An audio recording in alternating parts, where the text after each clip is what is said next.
Whenever I fly in a plane, I like to take a seat near the wing. There are several reasons for this.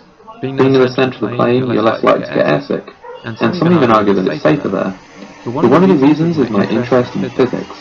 Just a few meters away are the jet engines, a marvel of human engineering and knowledge. And jet engines, like all mechanical or non-electric engines, are just one example of a heat engine. The second law of thermodynamics tells us that heat only spontaneously goes from hot places to cold places, never the other way around.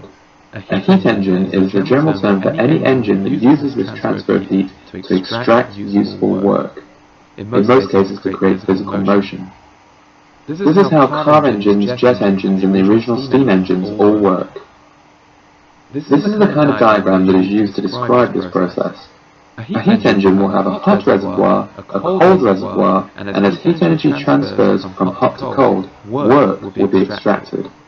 This is exactly the opposite process to what happens in a refrigerator, where we put work or energy in through electricity and force heat to transfer the opposite way. Force the cold reservoir to get colder so our food doesn't go bad. When heat goes the natural way, hot to cold, we can extract work.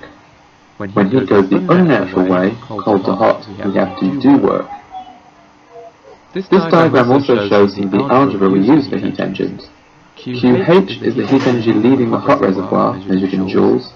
QC is the heat energy entering the cold reservoir, also measured in joules. And W is the useful work extracted from the heat engine, again that's measured in joules. Conservation of energy says that energy is neither created nor destroyed, it only moves from one place to another. So this means that QH must be equal to the sum of W and QC. Or in other words, the energy entering the heat engine must be equal to the work extracted plus the heat energy lost to the cold reservoir. Whatever heat goes in, the same amount of energy must come out. To make a heat engine work and continue working, you have to keep the hot reservoir nice and hot. That takes a lot of energy. It's therefore super important that heat engines are as efficient as possible. A perfectly efficient heat engine will be one where all the heat energy you put in to keep the hot reservoir hot is completely transferred into work, where no energy is absorbed by the cold reservoir at all. As it turns out, this could never happen in the real world. Some heat energy is always lost and no process is perfectly efficient. If we want to calculate the efficiency of a heat engine, we need to figure out what portion of the heat energy we put into the hot reservoir comes out as work. So that would be work W divided by QH, the heat we put into the heat engine. If 100% of the energy we put in came out as work, it would be 100% efficient, and W would be equal to QH. That means that W divided by QH would equal 1. This is a decimal, so 1 means 100%.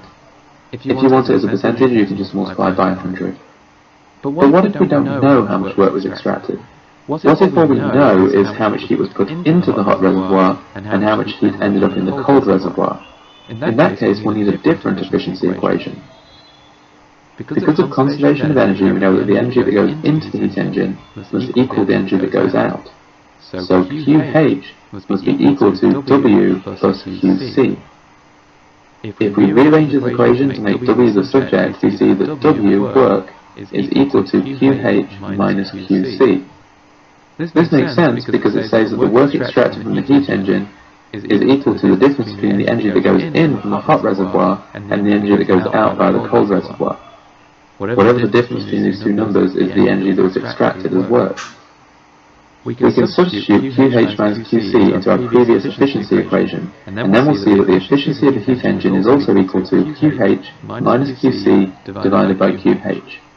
So depending on what information we're given, we can use either of these two equations to figure out the efficiency of a heat engine. Okay, let's go through an example. Let's say you're trying to figure out how efficient your car engine is. You measure how much gas is used to drive to the Grand Canyon, and the amount of energy that amounts to in joules. It turns out to be 2.4 million joules. Next, you measure the heat that escapes from the engine. Putting some sensors on every side of the engine, you estimate that about 1.8 million joules of heat escaped from the engine. So now you need to use an equation to calculate the efficiency of the engine. We already have QH and QC, the energy put into the heat engine, and the wasted energy that ends up in the cold reservoir, which in this case is just the environment. So we should use the second equation. We just need to plug in our numbers and solve. So that will give us 2.4 million joules minus 1.8 million joules divided by 2.4 million joules. Type all that into a calculator and you get an efficiency of 0.25. Or, if you want that as a percentage, just multiply by 100 to get 25%. The second law of thermodynamics tells us that heat only spontaneously goes from hot places to cold places, never the other way around. A heat engine is a general term for any engine that uses this transfer of heat to extract useful work, in most cases to create physical motion. This is how car engines, jet engines, and the original steam engines all work.